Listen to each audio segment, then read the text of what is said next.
Hello नमस्कार, स्वागत छ यहाँहरूलाई एडभान्स टेक्निकल कोर्स युट्युब च्यानलमा। यो च्यानलमा हामी मोबाइल रिपेयरिङ सम्बन्धी सम्पूर्ण कोर्सहरू जस्तै रेजिस्टर क्यापेसिटर सुरुदेखि मोबाइल रिपेयरिङको कोर्सहरू हामी यो च्यानलमा अपलोड गर्दै गर्दछौँ।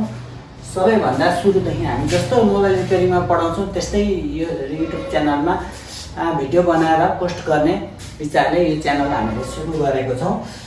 जस्तै मोबाइल रिपेयरिङमा हामीले दुईटा कुरा सिक्छौँ, हार्डवेयर अनि सफ्टवेयर। हार्डवेयरमा हामी सिक्नेछौँ करेन्ट, जस्तो मोबाइल रिपेयरिङमा एसी डिसी करेन्ट, त्यसको बारेमा हामी सिक्नेछौँ।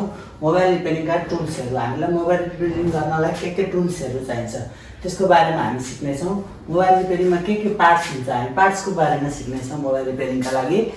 अनि बेसिक इलेक्ट्रोनिक कोर्स, बेसिक भन्नाले जस्तै चार्जर सामान्य मोबाइल इलेक्ट्रोनिक आइटमहरू सामान्य रिपेयर गर्न हामी सिक्नेछौँ मोबाइल रिपेयरिङमा।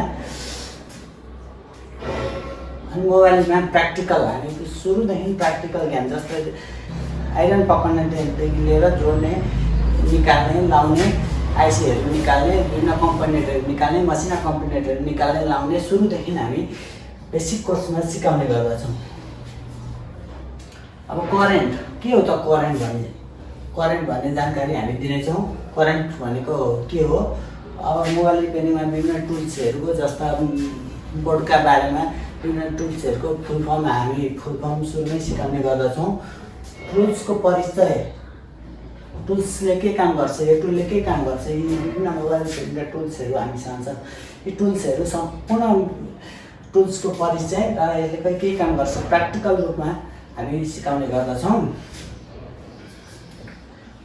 मोबाइल रिपेयरिङमा मोबाइलमा बोर्डमा ठुला पार्ट्सहरू के हुन्, ती ठुला पार्ट्सहरूको बारेमा, अनि मोबाइलमा साना चिप पार्ट्स, आइसी कम्पोनेन्टहरू, विभिन्न चिप पार्टहरूको बारेमा, अनि मोबाइल सेक्सन छुट्याउने तरिका।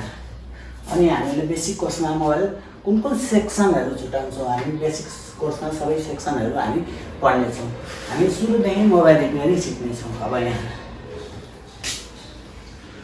करेन्टमा बुझ्नुपर्ने कुरा भनेको एसी अथवा अल्टरनेटिभ करेन्ट, अर्को डिसी अथवा डाइरेक्ट करेन्ट। अल्टरनेटिभ करेन्ट भन्नाले हाम्रो जस्तो घरमा आउने लाइन, बिजुलीको पोलबाट घरमा आउने लाइन अल्टरनेटिभ करेन्ट हो। अल्टरनेटिभ करेन्ट एसीमा फेस र न्युट्रल हुन्छ। बिजुलीको पोलबाट घरसम्म आउने तारमा एउटा फेस हुन्छ, एउटा न्युट्रल हुन्छ। घरमा आउने लाइनलाई एसी अल्टरनेटिभ करेन्ट भनिन्छ भने डाइरेक्ट करेन्ट अथवा ब्याट्रीको करेन्ट, ब्याट्रीमा आउने भोल्ट, ब्याट्रीको भोल्ट अथवा डाइरेक्ट करेन्टबाट फिल्टर गरेर आएको भोल्ट, रेक्टिफायर गरेर आएको भोल्ट डाइरेक्ट करेन्ट अथवा डिसीलाई डाइरेक्ट करेन्ट भनिन्छ। अल्टरनेटिभ करेन्टलाई रेक्टिफायर गरेर डिसी करेन्ट, डाइरेक्ट करेन्ट भनिन्छ। अल्टरनेटिभ करेन्टलाई रेक्टिफायर गरेर डाइरेक्ट करेन्ट बनाइन्छ। अथवा ब्याट्री सेट्री चार्ज गर्नका लागि अथवा विभिन्न प्रयोजनका लागि चार्जरबाट पनि, मोबाइलको चार्जरमा लाइनमा एसी लाइनमा हालिन्छ भने चार्जरबाट आउटपुट भएको करेन्ट डिसी डाइरेक्ट करेन्ट हुन्छ। रेक्टिफायर गर्नका लागि एसी करेन्टलाई ट्रान्सफर्मर लगाएर ट्रान्सफर्मरबाट आउटपुट भएको करेन्टलाई विभिन्न डायोडहरूको प्रयोग गरेर डाइरेक्ट डिसी करेन्ट बनाइन्छ। डायोड फिल्टर क्यापेसिटर, जस्तो रेक्टिफिकेसन एसीबाट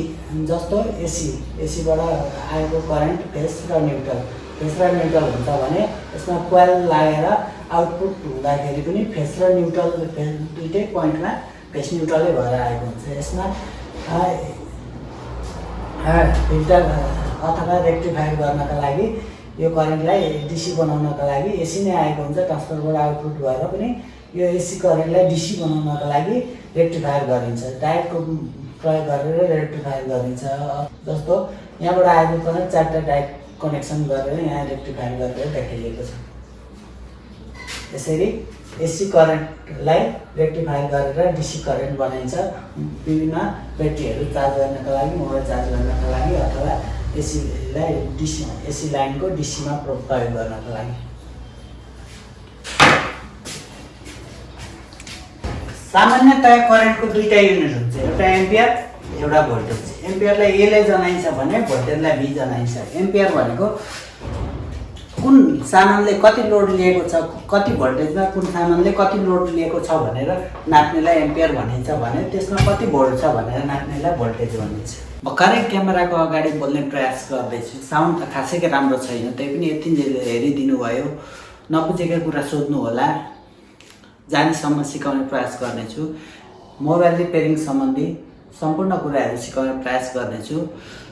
मोबाइल रिपेयरिङ सम्बन्धी सम्पूर्ण कुरा सिक्नलाई हाम्रो YouTube channel like, comment, share र सब्सक्राइब गर्न नभुल्नुहोला। हाम्रो युट्युब च्यानल सब्सक्राइब गरी साथ दिनुहुन अनुरोध गर्दछु। धन्यवाद।